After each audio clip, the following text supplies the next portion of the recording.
Welcome to Sales Secrets from the Top 1%, where the world's best sales experts share their secrets to sales success.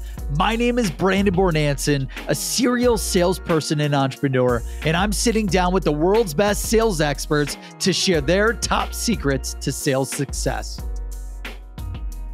Hello and welcome to this episode of Sales Secrets from the Top 1%, where the world's best sales experts share their secrets to sales success. And I am thrilled, honored, humbled, and grateful to have with me today Anthony Iannarino. As all of you know, Anthony is a best-selling author and international recognized speaker on sales, success, personal development, leadership, entrepreneurship.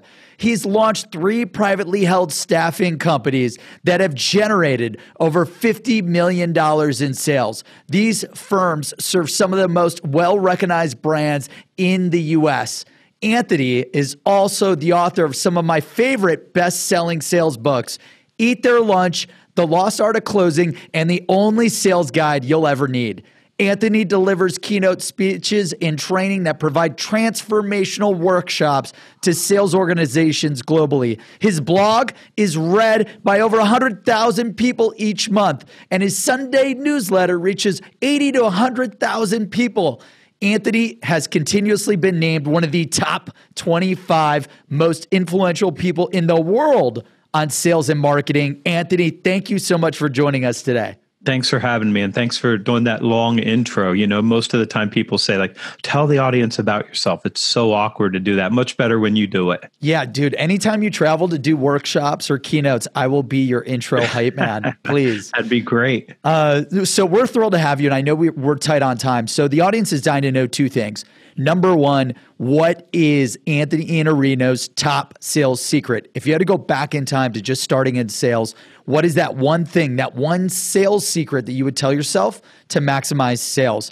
But before that, the audience is also dying to know number 2. Who is Anthony Iannarino? What is your background? Where have you worked in sales, in sales or running your own companies? Obviously, you're an entrepreneur. And what were these successes and failures? We call these micro secrets that you've learned along the way that helped you level up, which leads us into the top sales secret at the end of the interview.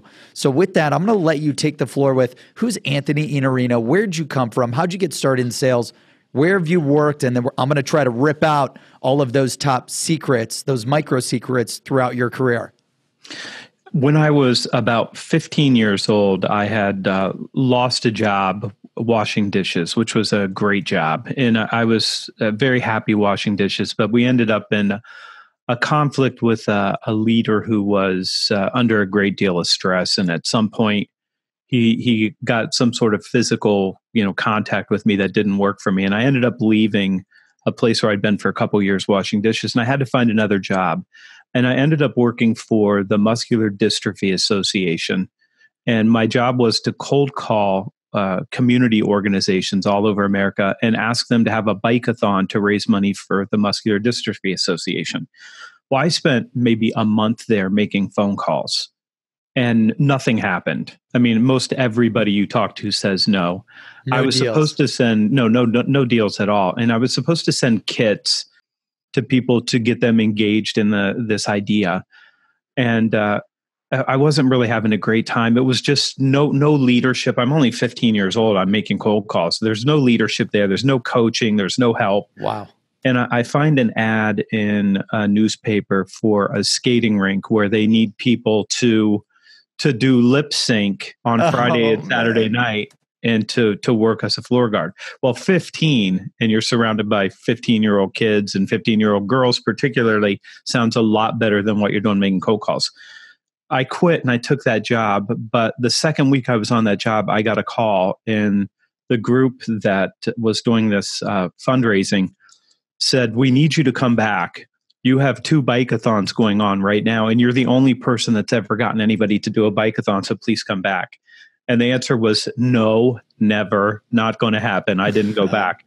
And I would tell you, I just remembered this recently, but the fact that there was no leadership, that there was no engagement, that they left everybody alone was detrimental to the sales results that they were producing. They really didn't have the hearts and minds, and they really didn't make it an interesting place to work, although now, knowing what I know, they could have.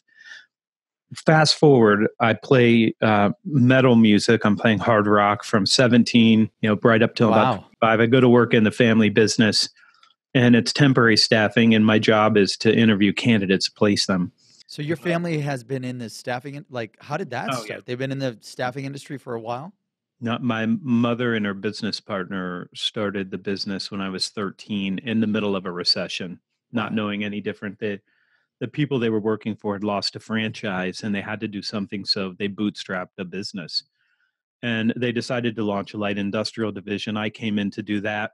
I was probably 19 or something like that. And at one point they said, listen, when you don't have anybody to interview and there's nothing to do, call some of these companies and see if you can help them. They did not describe that as a sales job. And had they, I would not have liked it at all. But in between things, I'd call and I would talk to people. And some people would agree to meet with me, and I'd won some business without That's ever crazy. intending to be a salesperson. It was just go out and help them, see if you can help people. Okay. I moved to Los Angeles. I'm playing music there. I get a job. Like I have professionally? Like in a band or? in a band, yeah. And Wow. I mean, when you're in a rock band, it's not something I would call professional. I mean, I treated it like it was because I made everybody work really hard. We That's rehearsed crazy. every single night. No one's allowed to go to the Sunset Strip until you rehearse until 11. What And did you sing or play? Like, what'd you play or I what'd you do? sang, I sang, Wow. but I could play guitar too. That's amazing. Badly. No one would let me play guitar, so that they were like, "You're too bad at guitar to play." But I would play when we I were. can't see Yeah, you. It's just so weird. I gotta see one day. You'll have to show me some of these pictures of you in the band. That's there's hilarious. I love plenty that. of them, plenty of them. Hair down to my waist, and a really good time. But I had this manager that came in and took over a very deeply failing branch where I was working in LA, and he recognized that I was winning accounts, and he recognized that our three salespeople weren't. And he came to me and he said, "I want you to go into full time outside sales." And I was, I mean, totally argumentative on that. Like, no, I wasn't hired for that. I hate salespeople. They're smarmy, manipulative, selfish, pushy people that try to make people buy things they don't really even need. And he basically ended the conversation by saying, "You come in a suit, which I wore anyway, with your haircut. You don't have to cut it all off. It's L.A., but it can't touch your waist, or I'm going to fire you." So I ended up giving it a shot, and I became a terrible salesperson for about 90 days. And the reason I became a terrible salesperson was two reasons. One, we had this big binder that we carried around to give people our presentation. This is pre-PowerPoint. Laptops in Like 1992 giving were them a like big 28 binder. pounds. Oh yeah, Wow. yeah. So, but I would read them the binder first. So I would start literally in 1940. In 1940, William Olston started Olston Staffing Services to help with the war effort and bringing women to secretarial and administrative jobs for big companies. So I'm literally going back in time 52 years to start the conversation and reading them every page of the 84 pages as if it's my job to present the entire solution. I had no idea because I came from a small company where we didn't have anything at all. So I'm thinking, we've got this, we're supposed to be using it, and I have a manager who says nobody cares about anything in that binder. They Right. care about two or three things. And I said, "Well, what are the two or three things?" And he goes, "That's what you have to figure out as a salesperson. What are those two or three things?" And I went on a few calls with him and I learned to be quiet. I learned to listen and let people finish their thoughts. And most of the time, they haven't finished their thoughts when they pause to collect their thoughts. And he was very, very good at being very quiet. And then whatever they revealed after you gave them that pause ended up always being more important than what they just said. So I learned to be patient in the sales process and take my time and only focus on the two or three things that were most important to them. And I ended up winning the largest account on the western half of the United States for a $4 billion company.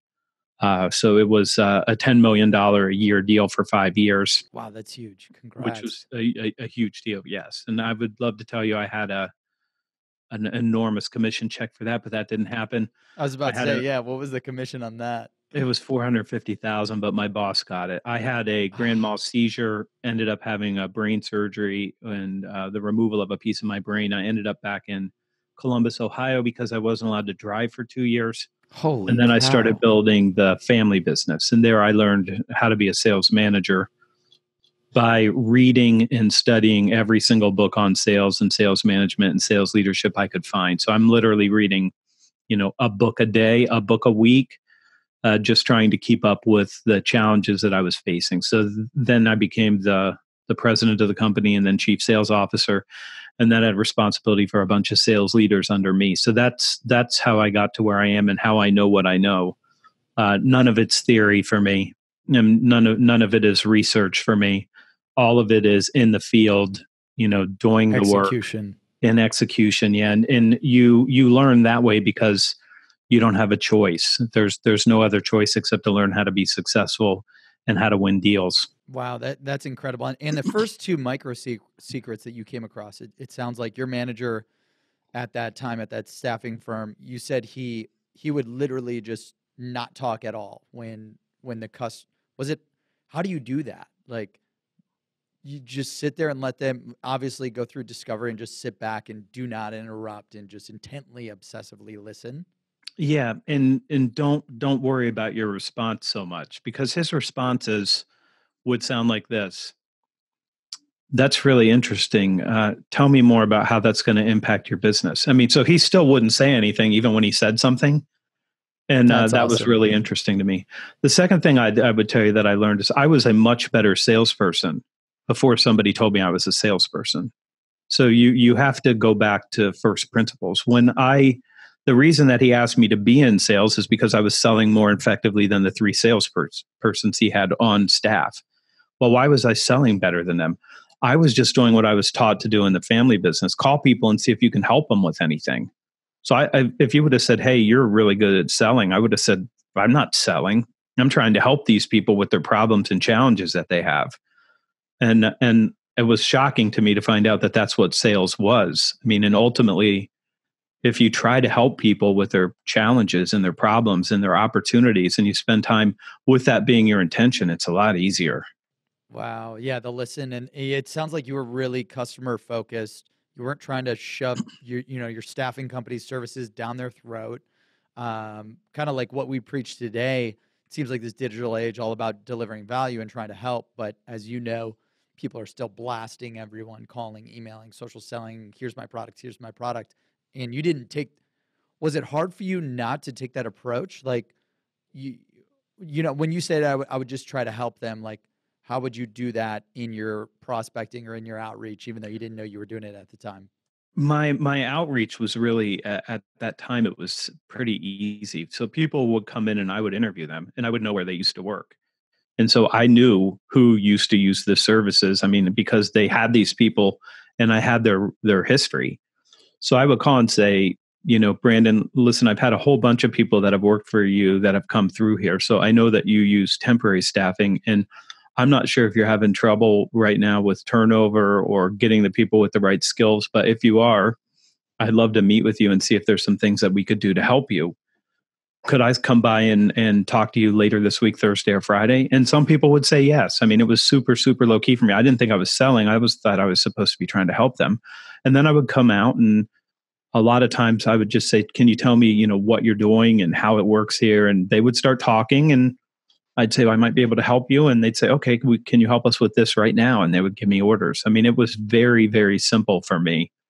I would ask Wow. for a meeting. Some people said yes. I'd ask for some orders. Some people said yes. And I, And I love that you use that hack. Like, I wouldn't call it a hack, the strategy of you see a bunch of people leaving the same company. That's like a hot lead, hot opportunity that you can sure, easily call in and look, I've had 14 people leave your company. You obviously have a retention issue. You got an employee churn issue. something Um, going on. that's incredible. And then, I want to hear about this experience. So you had this brain tumor or seizure. What was that? I had a grand mal seizure from something called an arterial venous malformation, which is a group of arteries and veins that grow into a knot. And it was a rather large one on the back front right temporal lobe, which if you're going to have one, that would be where you want it. So that's an easier place. It's towards the outside of your brain. So you can get to it. And I had that removed along with the piece of brain that was bruised from the swelling of the arteries and veins. As it swelled, it pushed on the brain and damaged a good piece of it. It's a piece like Wow. that got And taken you out. had to move back, so you had to leave your job that you were doing extremely well in. You had to leave the 450K in commission.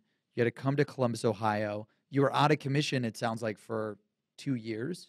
No, no, no. I didn't go back to work for 90 days, Okay. but I wasn't allowed to drive for 2 years. Wow. I made it 1 year. I did not drive for 2 years. I was 25 years old, and I'm like, Mom, can you take me to the store so I can get deodorant? It's like, it's just, you can't live that way. Like, I have to Yeah, be that's able tough, man. to go places on And they my didn't own. have Uber or Lyft back then either. No, no, no. It was probably hard to get a cab even. But how did you stay hungry, motivated, positive during that experience and after that experience? Because that could break down a lot of people, and then a lot of salespeople may give up after something like that. It's an interesting question, because I would tell you the one thing that I recognized, I was on very, very heavy medication after that. They were concerned I was going to have another seizure, which I never did. But I was on phenobarbital at first, which is an elephant tranquilizer, and then Dilantin, and then Carbatrol. I mean, I went through all of the choices that you could take for anticonvulsant medicines, and I was angry, and I was not the same after the surgery for some period of time. But I went and I sat down with the neurologist who was treating me, not my neurosurgeon, but the neurologist, and he handed me the paperwork for disability. And I lived in California, and California mandates disability. So it comes out of your paycheck. You have to have disability. So I had really good disability insurance. And the choice that I had was to choose permanently disabled Oh, or temporary disability. And I looked at it, and he said, I need you to choose one of these. You have to pick which one of these things. And he's going to sign off on whatever I say. And I said, am I somehow permanently disabled? And he said, well, you are if you think you are. And I said, well, I don't really feel any different. I mean, I don't feel like I'm disabled at all.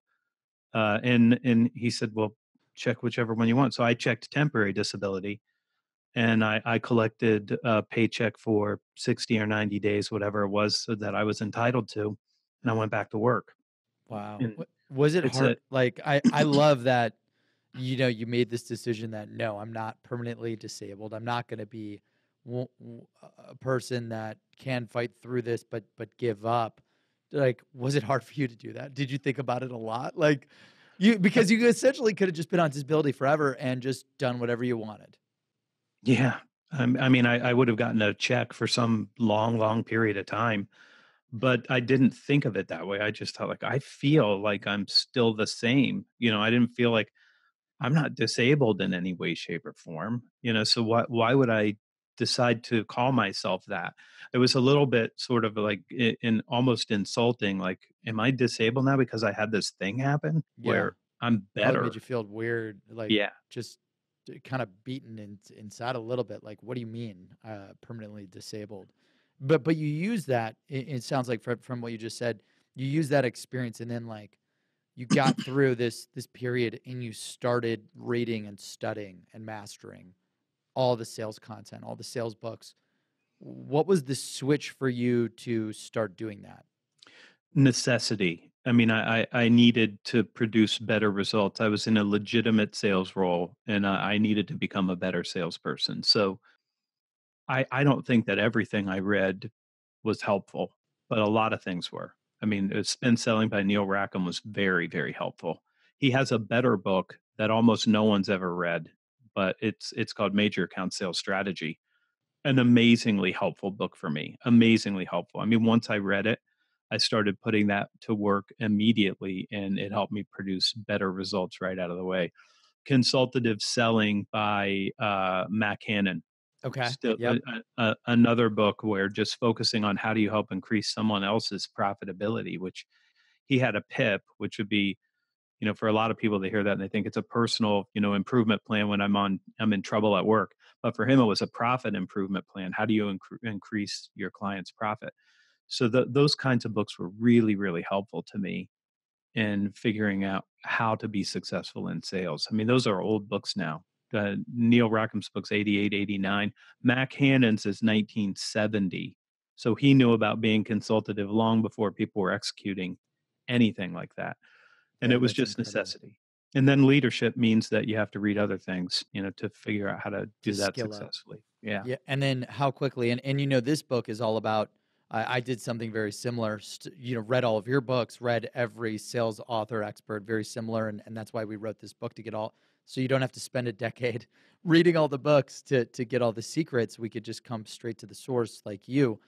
How quickly, consume. You said you consumed the content really fast. Sometimes you read a book in a day, 3 days, 5 days. How did you skill up and so quickly, so efficiently? There's something that I think salespeople and people just generally need to understand. When you read a book, if you don't take action on what you read, you may as well have not read the book. It's the same as not reading the book. So if you read something like spin selling, and what I did was I recognized in the 3 pages starting on 67 before Rackham gives you the spin model, he describes an advance. So it's a commitment that the client makes that moves the deal forward, even though it's not the final close. As soon as I read that, I thought, so the best salespeople out of 34,000 sales calls always got a commitment to do what's next, not the commitment to buy, but the commitment to do what's next. And the ones that lost decided to take a continuation. Brandon, great. Love you guys. Love everything you're doing. We're going to talk again at some point in the future. So I would walk in to a client meeting and I would open up my Franklin Covey planner at the time, which is like a briefcase that's really Yeah, just a calendar inside. that's awesome, And I Franklin would open Covey. it up and set it on the desk. And at the end of every call, I would say, what I think might work best for a next step for us would be for me to meet with your team so I can get a deeper understanding of how things work inside your company so that we can tailor it to make sure that whatever we do is going to work for your team. I could do that next Thursday. I mean, I literally have the calendar open on the desk in front of me, and I would get the next commitment and the next commitment and the next commitment without ever worrying about when the close is going to happen. Because as long as I got to keep coming back and as long as we got to continue the conversation, I felt like I was winning and moving closer to a deal. And it turns out that that's true. Yeah, and that's a micro secret. Always work to get the advance or the commitment on the next step before jumping off. And if they don't give it to you, there's obviously an objection that you probably haven't uncovered. What happens if they don't give you that next commitment? How do you handle that?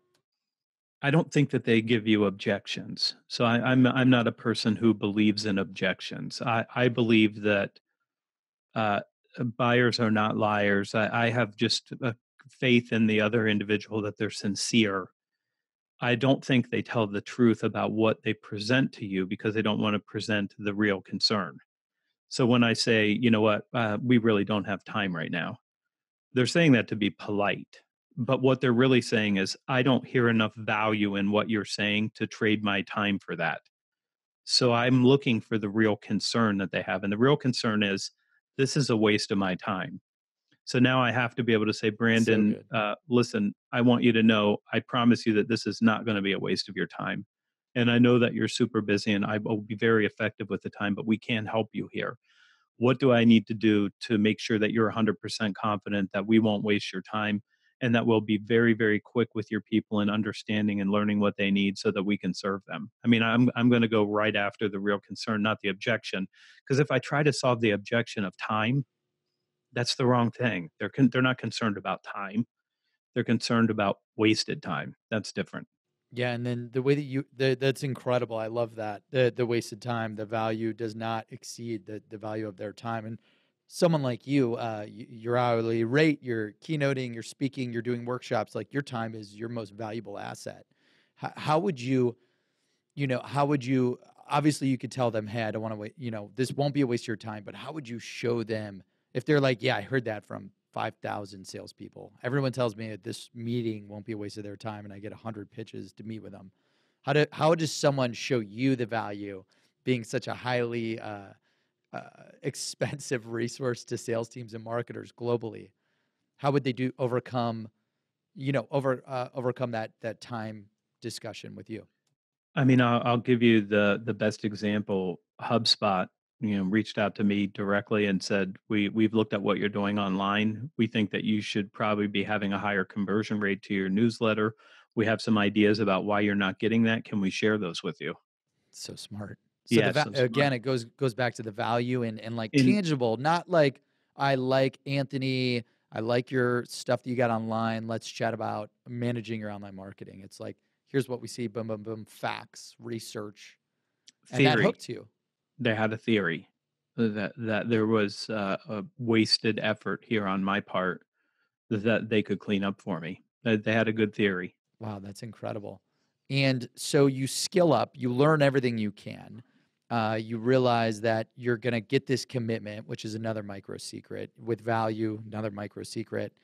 And you go into your family business as the sales officer and then president.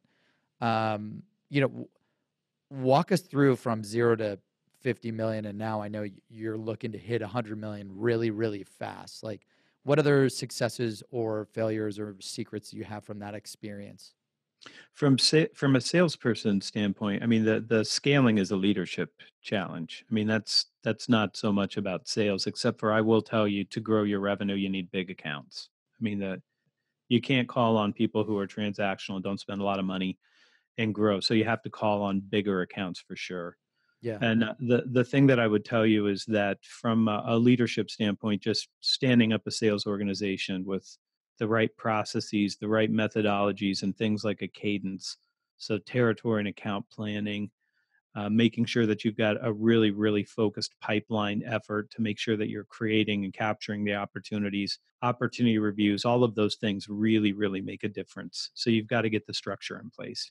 Yeah, and I know Anthony. Anthony's an advisor and investor in Seamless, and you've coached us when we just launched the company zero, and then we've generated multiple seven figures in sales because you pushed us like you got to go up market, you got to get after the enterprise, and you showed us all these account planning, decision makers, influencers, users. Has that been a big one of the things that you coach us a lot on, which for the audience is helpful. Like you could spend the same amount of time closing a multi-million dollar deal that you can $1,000 deal. Can you Mhm. just share a little bit about that? Yeah, and in the business that I came out of, you can spend a lot of time with someone who's very, very needy, but if you generated all the revenue they can generate with you in a year, it's $15,000.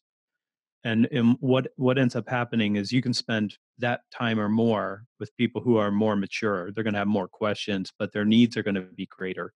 And the truth of the matter is, you create greater value for people with greater needs. I mean, it's hard to create a lot of value for people who don't really use what you sell very much. But when they use it a lot, then there's lots of problems, lots of challenges, lots of places where you can come in and make a difference. So you focus there because you're trying to make the biggest difference you can for the people that you can while you're here. I mean, that's what you're doing. So move up and try to solve bigger problems for bigger customers. And then the value that you deliver will be much far greater for everyone involved. The employees that get to benefit, the customers that get to benefit, the culture, everyone globally. It's incredible. And what you've written, three amazing books over the past 3 years, a book a year, basically. That's right. The Only Sales Guide You'll Ever Need, The Lost Art of Closing the Sale, and then Eat Their Lunch. We've got copies of them all here in the office, and everyone loves it. When it comes to everything that you learned, because I know you have to hop on a plane. So, out of all the sales secrets, you've read all the sales content, you've read all the sales books, you've studied the sales experts, you are a sales expert writing your own content, you coach hundreds of thousands of companies globally, sales teams, marketers, leaders. Sales secrets from the top 1%, where the world's best sales experts share their secrets to sales success. Anthony, what is your top sales secret to maximize sales success? This is going to be a tough one for people listening to this, but the fact of the matter is it has very little to do with the sales aspect of this. You have to become an expert. You have to become an expert, which means you have to have business acumen and situational knowledge. If there's one differentiator that's going to allow you as a salesperson to walk in and have an executive presence, to command the room, to be able to do what I wrote about in The Lost Art of Closing, control the process, resolve those concerns, trade enough value for every meeting, and be able to show people a vision of the future, It is that you have to be what I call level 4. So the highest level of value creation. You have to be strategic. You have to understand the client's strategic outcomes, and you have to be able to enter into a conversation about this is why it's critical that you change. This is how you have to change. These are the trade-offs that you have to be willing to make if you want to produce better results. And it's an interesting thing because every salesperson within the sound of our voices right now or this video, they'll say things like, I really want to be consultative or consultative if they say it the other way, but they're going to say something like that. But if you're going to be consultative, it doesn't mean that you're not high pressure and hard sale. That's not what consultative means, even though they think that. And it doesn't mean that you ask really good questions, even though you need to ask really good questions. It means that you can provide the advice to help other people better run their businesses. So if you want to be consultative and you say those words, then you have to have the business acumen, the situational knowledge, the depth of understanding of how to produce results that allows you to offer the advice for your prospective clients and your clients to take in the first place. So that's going to make you a far, far greater salesperson than learning some new trick or some new digital Some new platform that objection we're going to or talk about. yeah, It ends up being the best thing that you can do is become an expert. And when you say become an expert, is that an expert at, it doesn't sound like it's an expert at selling, it's an expert at the customer's business or expert at leadership or entrepreneurship or sales? Like, what do you mean? The intersection of your business and your customer's business, where those come together. That's what you have to be an expert on. And so you see this wide library behind me, Yep. and it's because you have to be a lateral thinker. You've got to look and say, I just can't be product knowledge in mine, and I can't just be industry specific in theirs.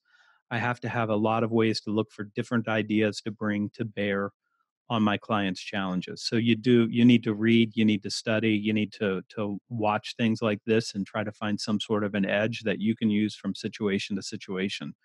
But that's the main secret I could tell you. And when we spend all our time on product knowledge and all our time on sales acumen, which is important, we can't leave out the business acumen and the situational knowledge and the leadership that it requires to actually hold that position.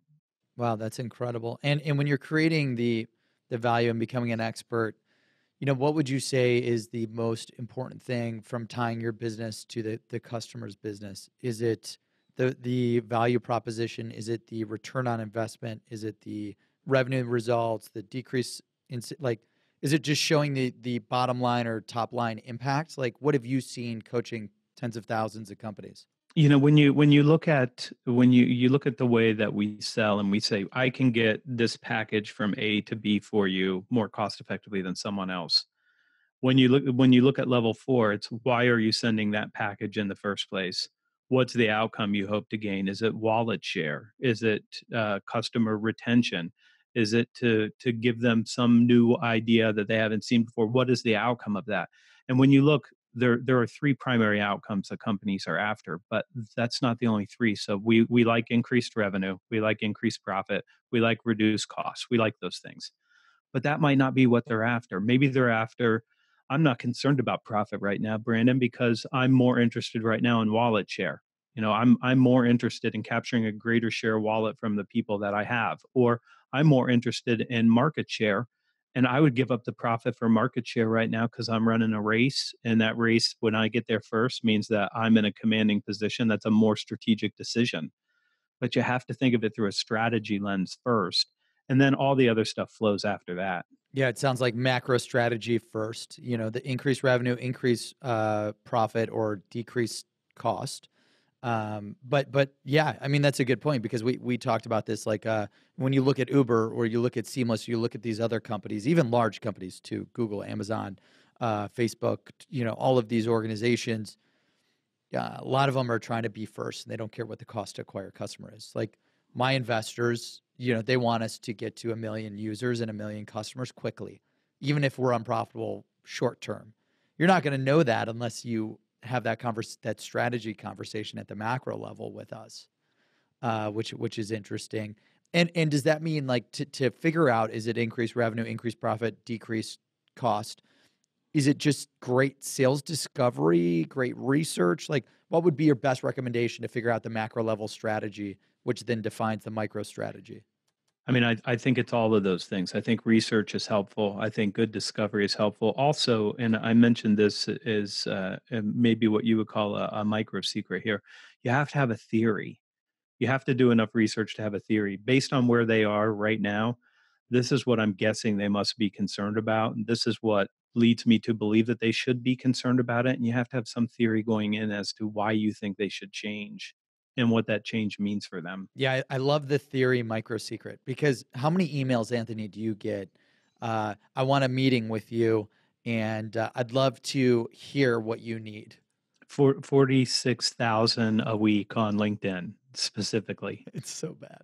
It's And, so and bad. how many of the 46,000 pitch you like, I want to meet to learn what you need and what you want? Even more than that, it's worse now because they just put a Calendly link in and suggest that I'm supposed to try to schedule a meeting with them as if I'm interested already. Which the sad thing about this, if you're listening to this, if I click on your Calendly and all of your spots are open, you have a strategy problem, number one, but you're also letting your prospective clients know you're not all that busy. Oh, that's funny. I never thought about that. Take a look. Maybe another micro secret. Make sure your calendar's a little packed, and if not, then you got to pick up the only sales guide you ever need: the Lost Art of Closing, Eat Their Lunch in this book, Secret Sales book. When it comes to that secret specifically, what other tips do you have? The theory, right? Assuming when you were running your company for your family, you assumed, you made this hypothesis, this theory that they're losing a lot of people. They're in your door. It wasn't even a theory. You had the facts and the data that they had a employee churn problem. And when you're making theories for other big enterprise accounts, because I know you go after the Fortune 500, you work with a lot of the Fortune 100. How would you tie what you research in the 10K or what they see publicly available? Like, are you super confident, when you're putting together those theories for the pitch, the prospecting? Do you have any good examples?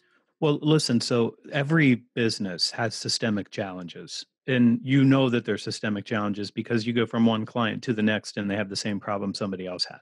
So let's talk about Seamless for just a minute. So in Seamless, the assumption that I'm making with Seamless is there are a group of salespeople who would produce better results if they didn't have to waste all of their time trying to find the contact information for their dream clients.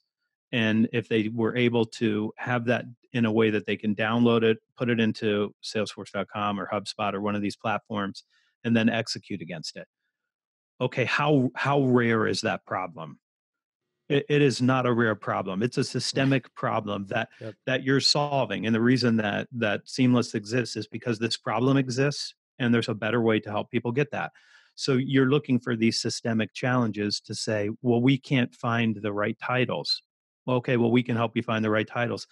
That's a pretty common problem that it's unresolved in many companies. So you know what the big systemic challenges are, and in a lot of cases, the theory is going to come straight from, if you're in this business, you have this problem because everybody in this business has a problem, and I can help you with that problem. So a lot of the theories you should know just from doing the work that you do from day to day. Yeah, all of the pain points and problems that you hear. And one of the challenges that I ran into, just because I've always been in enterprise sales, kind of like yourself, teaching salespeople how to leverage the theory and the macro strategy to get buy-in from VPs, DMs, the enterprise C-suite. I did it so naturally, learning from people like you and from reading all the books and all of that. But now I've got a bunch of young AEs and SDRs that I'm trying to show them, like, guys, this is an ROI calculator. This is what it means. This is why you need to show it to everyone, the VP, the director, show them the business impact. But I found it challenging to educate them on going from micro, hey, we can automate list building, prospecting, and appointment setting, and increase demos by 300%, to, hey, you have 10 salespeople on your team. They're $100,000. They're, losing on average 7,800 hours, a year. And they're also losing roughly $9 million in revenue. And with Seamless, you'll be able to make 10 mil versus the 1 mil that you're making. Like, how do you teach and coach salespeople and anyone listening here that needs to master the macro strategy and the ROI and the value and the theory? Where are the best places to do that? You just reverse it. You start with the strategic outcome and you work down to the solution.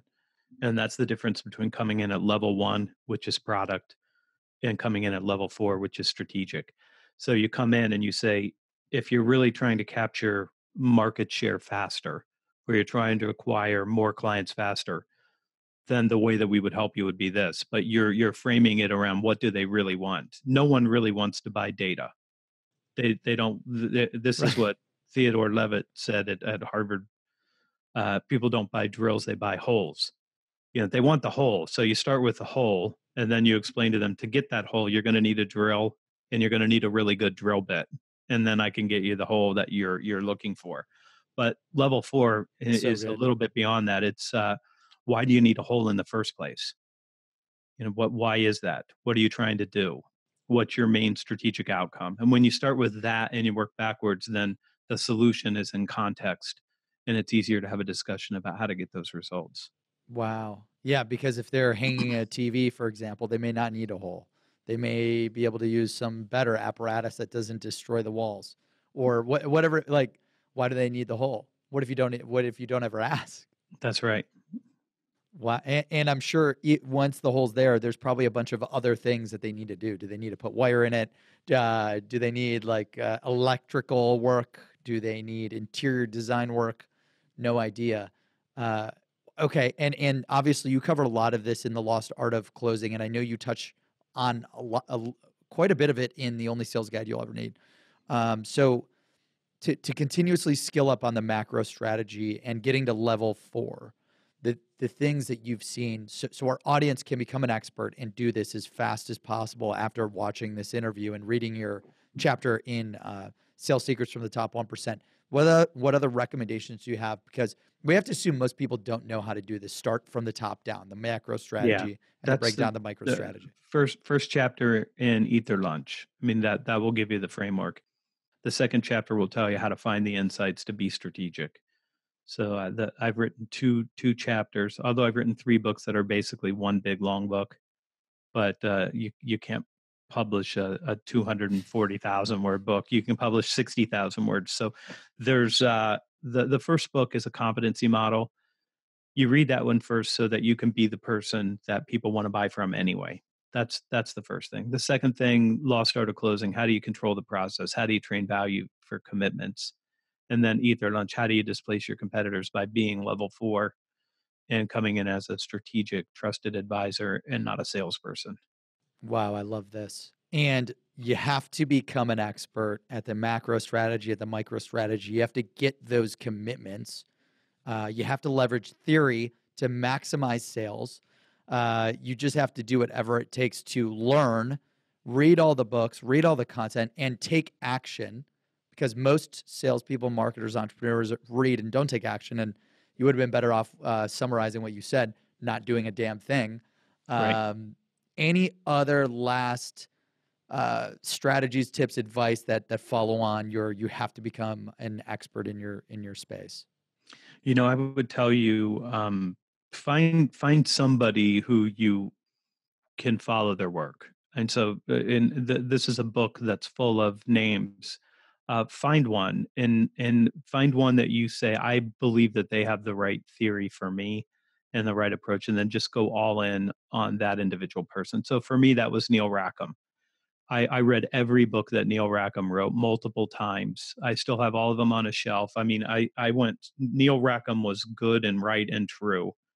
So Wow. find that one thing, and don't bounce around from one thing to the next. Go deep.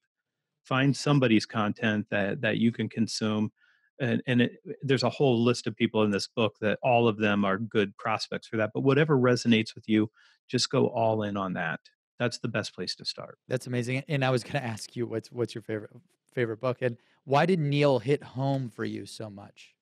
Because and I get this from people who read The Lost Art of Closing. They're like, oh, it makes total sense. I completely understand why that is. And the truth that I saw in what he was doing resembled the reality that I was experiencing. So that's why his work resonated so much with me. It was what I was feeling and seeing written down with some answers to what was going on in my world. So try to find something that looks like that.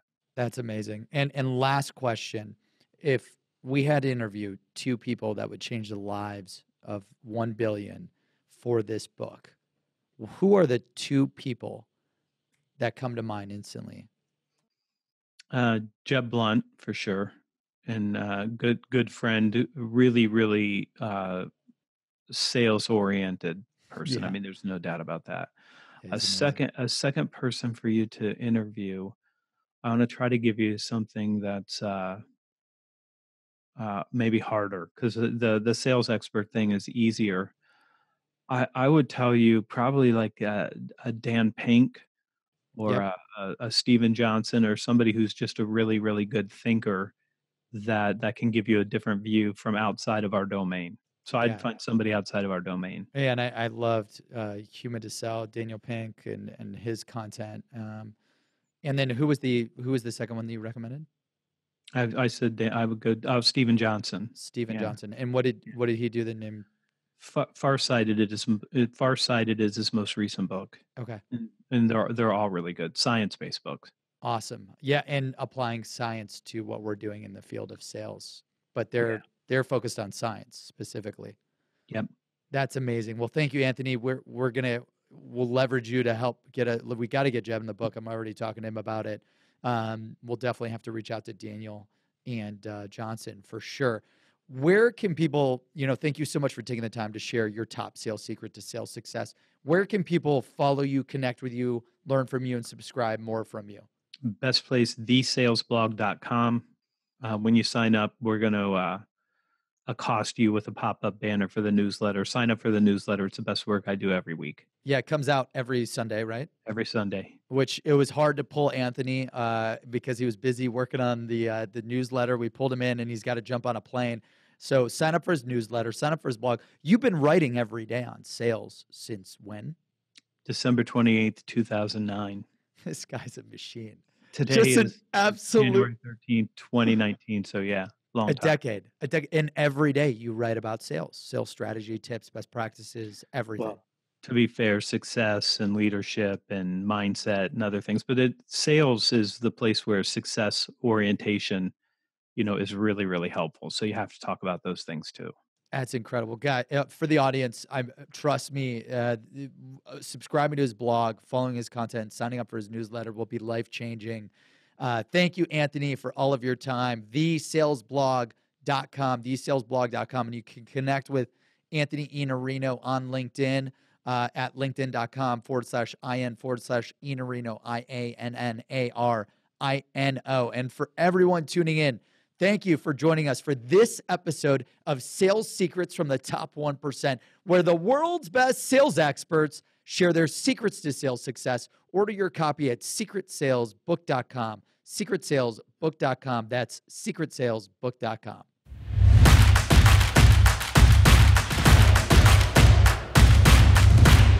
Thank you for tuning into this episode of Sales Secrets from the Top 1%. We release new episodes every Monday and Thursday, so make sure you subscribe on Apple Podcasts, Spotify, and YouTube to never miss an episode.